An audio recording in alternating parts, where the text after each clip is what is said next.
في ناس في الفترة الأخيرة بتهاجم القراءات العشر بدون أدلة، وإحنا واجبنا كمتخصصين إن نوضح تلك الأمور. أولا، ليه القراءات العشر اتسمت بهذه الأسماء؟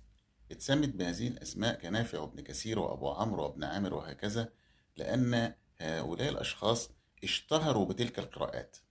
زي الإمام نافع مثلا، كان أستاذه الإمام الهزلي، لكن هو اشتهر عن أساتذته فسميت القراءة باسمه. زي الشيخ الشعراوي مثلا، اشتهر بتفسير القرآن الكريم، تفسير الشعراوي اتسمى التفسير باسمه، مع إنه هو مش جايب التفسير ده من عنده، جايبه من أساتذته، فاشتهر عن أساتذته. زي الشيخ عبد الجليل عيسى، أستاذ الشيخ الشعراوي، لكن الشيخ عبد الجليل عيسى مش مشهور، لكن الشيخ الشعراوي هو اللي اشتهر بتفسير القرآن وهكذا. طيب القراءات من أين أتت؟ أتت من النبي نفسه.